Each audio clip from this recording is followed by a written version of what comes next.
ఒకరు రైతు, ఇంకొకరు భర్తను పోగొట్టుకున్న మహిళ, మరొకరు ఏ దిక్కు లేని వృద్ధుడు.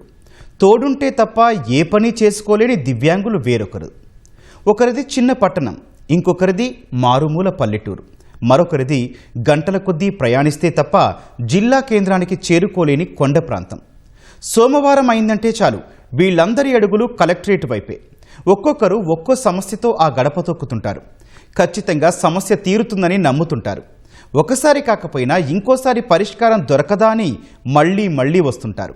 కానీ వాళ్ల ఆశ నిరాశే అవుతోంది. ఏళ్లు గడుస్తున్నాయి, కాళ్ళు అరుగుతున్నాయి, కానీ కష్టం మాత్రం తీరడం లేదన్నది అత్యధికుల అనుభవం. మరేంటి దీనికి పరిష్కారం?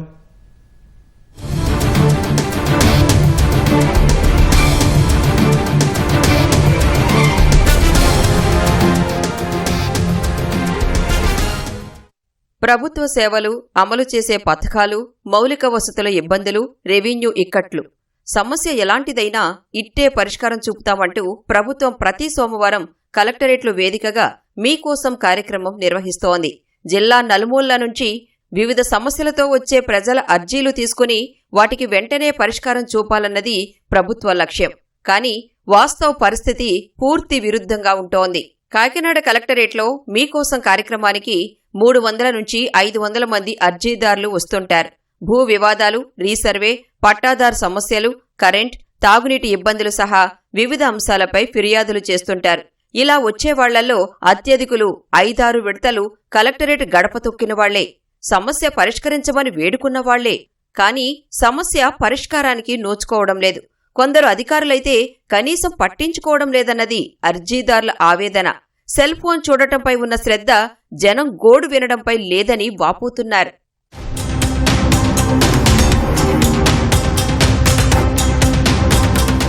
ప్రభుత్వం మారి 2 సంవత్సరాలు పూర్తవుతున్నా సరే వైకాపా నాయకులు ఏ విధంగా చెప్తే ఆ విధంగానే నడుస్తున్నారండి. మేము పొజిషన్లో ఉన్నా కానీ మా పొజిషన్నే వాళ్ళకి ఆక్రమణ చేయడానికి అధికారులు సహకరిస్తున్నారు. మా పొజిషన్లను గొట్లని తరిమేసి మా పొజిషన్ ఆన్లైన్ తగ్గించేస్తున్నారండి. ఈ ఆన్లైన్ సరిచేయాలని 5 సంవత్సరాలుగా 70 సార్లు పైగా అర్జీలు ఇచ్చానండి.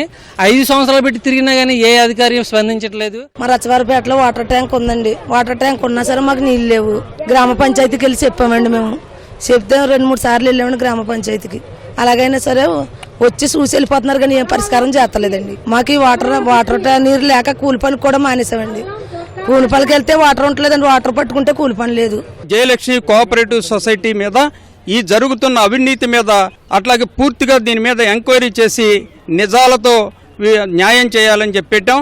ఈ ఫిర్యాదుల్ని కావాలని డివిజనల్ కోఆపరేటివ్ ఆఫీసర్కి ఇవి డైవర్ట్ చేయడం జరుగుతోంది. ఏలూరు జిల్లాలోనూ దాదాపుగా ఇలాంటి పరిస్థితే ఉంది. వినతులతో మీకోసం కార్యక్రమానికి వచ్చే ప్రజలు సమస్యలు పరిష్కారం కావడం లేదని ఆవేదన చెందుతున్నారు. కొండంత నమ్మకంతో అధికారులను కలిసి అర్జీలు సమర్పిస్తున్నా ప్రయోజనం ఉండటం లేదని అంటున్నారు. పొలాలు, స్థలాలు, ఆక్రమణలు, పింఛన్లు ఇలా ఎన్నో ఇబ్బందులతో ఏళ్లకు ఏళ్లు తిరుగుతూనే ఉన్నామని గోడు వెళ్లబోసుకుంటున్నారు.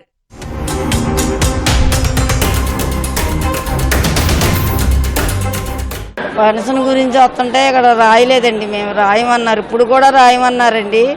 సచివాలయం కాడికి వెళ్తే సచివాలయం మాకు తెలియదు అన్నట్టుగా మాట్లాడుతున్నారండి.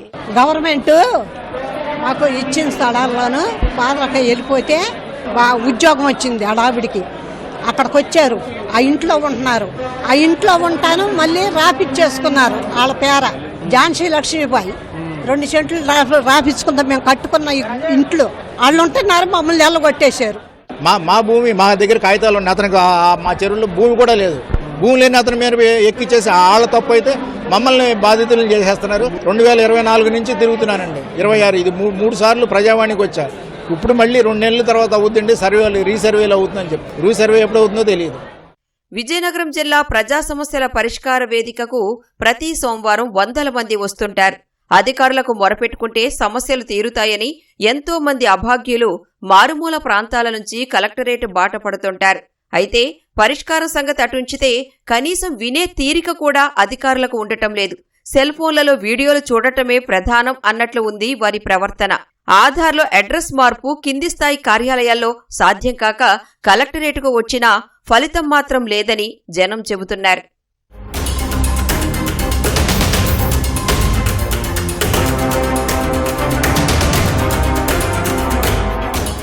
మా ఆయన కూడా లేరు సార్, చనిపోయారు. 2 సార్లు వచ్చాం సార్, మా ఆయన చనిపోయారు సార్.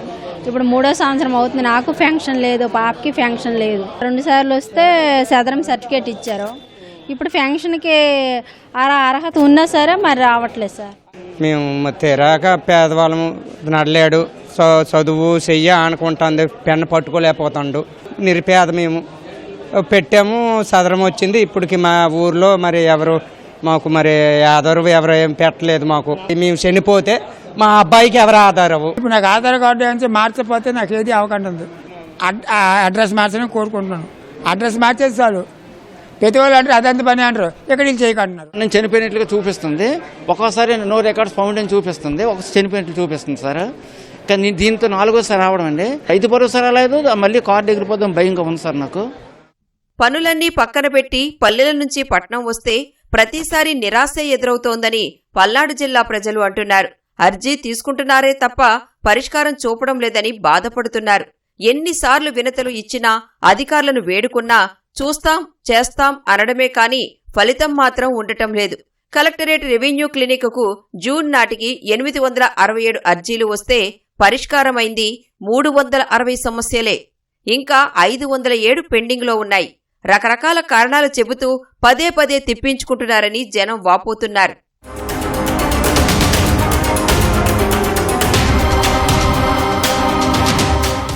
మాది కాలువ సమస్య అండి. 70 సంవత్సరాల నుంచి కాలువ దక్షిణ వైపు పారుతుంది. ఇప్పుడు ఉత్తర వైపు పెట్టాలి నీళ్లు అంటున్నారు. కాలువ గూడ్స్ చేశారు. మాది అప్పల్లి వెమ్మారెడ్డి, అప్పల్లి నాగిరెడ్డి. అయితే నీళ్లు గూడ్స్ చేశారని చెప్పి మేము పోలీస్ స్టేషన్లో ఇచ్చాము, పంచాయతీ పిఎస్ గారికి ఇచ్చాము. అక్కడ వారం రోజుల తర్వాత అన్నారు అది లేదు, ఇక్కడ వారం రోజుల తర్వాత అన్నారు అది లేదు. ఇప్పుడు మేము కార్తీక కార్యాలయ ఆఫీస్కి వచ్చామండి. సమస్యలు తీర్చమంటూ 100 కిలోమీటర్ల దూరం నుంచి కూడా ప్రజలు కర్నూలు జిల్లా కలెక్టరేట్కు వస్తున్నారు. ప్రతి సోమవారం 3000 నుంచి 4000 మంది సమస్యలతో అధికారులను కలిసే ప్రయత్నం చేస్తున్నారు. అయితే ఒక్కో డిఆర్ఓ మాత్రమే అర్జీలు తీసుకోవడం పెద్ద సమస్యగా మారింది. మిగిలిన వాళ్లంతా కుర్చీలో కూర్చుని కాలక్షేపం చేయడానికే సరిపోతోంది. మరికొందరు మొబైల్ ఫోన్లో మునిగిపోతున్నారు. ఉదయం నుంచి పడిగాపులు పడి మరీ అధికారులకు వినతులు అందించినా ఎప్పుడు పరిష్కారం దొరుకుతుందో తెలియని పరిస్థితి. ఇలాగైతే వారానికోసారి మీకోసం నిర్వహించి ఉపయోగమేంటని ప్రజలు నిలదీస్తున్నారు.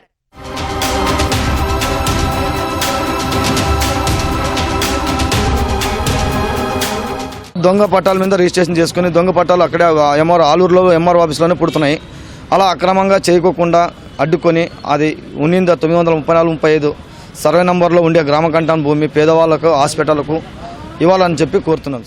మాకు దయదలిసి మా భూమిని మాకు ఇప్పిస్తే బాగుంటుంది, లేదంటే మాకు ఆత్మహత్య చరణము. లాస్ట్కి నా భార్య కాడ ఉన్న ఏది పుస్తబొట్టు అంటారు కదా, అది కూడా అమ్మేసి ఏదో ఇలా ఉన్నాను సార్. ఇప్పుడు కాకపోతే నా యందు దయ ఉంచి మీకు దండం పెట్టి చెప్తాను మేడం, మాకు ఎలాగైనా న్యాయం చేయాలి మేడం. గేరదోడి గ్రామ పరిమేరలో 5 ఎకరాల 18 సెంట్లు భూమి కలదు. అక్కడ వేరే వాళ్ళు కంకర్ ఫ్యాక్టరీ పెట్టినారు, కంకర్ మిషన్ ఫ్యాక్టరీ. ఇప్పుడు కలెక్టర్ గారు మేడం గారికి 3 సార్లు అర్జీ ఇచ్చినాము, ఎలాంటి పరిష్కారం లేదు. కలెక్టర్ మేడం గారు చూస్తే వీళ్ళకి పంపిస్తున్నారు చేయమని, కింది స్థాయి ఉద్యోగులు మటుకు అసలు చేయడం లేదు. మమ్మల్ని పిలిపిస్తున్నారు పోలీస్ స్టేషన్కి. ఒకసారి పోయింటే కూడా వాళ్ళు పిలిపించి మేము పరిష్కరిస్తామని మమ్మల్ని బెదిరించి పంపిస్తున్నారు పోలీసు ఎస్ఐసిఐ గారు కూడా. పింఛన్ కోసం సార్ తెలియదు సార్, ఈరోజు వచ్చినాము ఏదో కలెక్టర్ అమ్మ సాయం చేసేదని వచ్చినాము. ఆ పెద్ద రాశిలో 3 ఎకరాల 10 సెంట్లు ఆన్లైన్ చూపిస్తుంది, మిగతా పొలము వీళ్ళు గుంజుకున్నారు. కానీ వాళ్ళు అడుగుతూ ఉంటే కొట్టారు. పశువులు తినే మేత 4 ఎకరాల మేత వేసింటే దాన్ని పొద్దున్నే కాల్చి పడేశారు. ఇంత ఘోరమైన పరిస్థితి జరుగుతున్నా కూడా ఎవరు అనేది పట్టించుకోవడం లేదు. ఎందుకు కారణము అనేది నాకు అర్థం కావట్లేదు. వీలైనంత త్వరగా ప్రజా సమస్యల పరిష్కారం కోసం ఏర్పాటు చేసిన మీకోసం లక్ష్యాలకు బహుదూరంగా సాగుతోంది. తప్పక తప్పించుకోలేక గ్రీవెన్స్ కు వస్తున్న అనేక మంది అధికారులు కార్యక్రమాన్ని మొక్కుబడితంతులా మార్చేస్తున్నారు. ఈ పద్ధతి మారినప్పుడే అసలు ఉద్దేశం నెరవేరే అవకాశం ఉంది.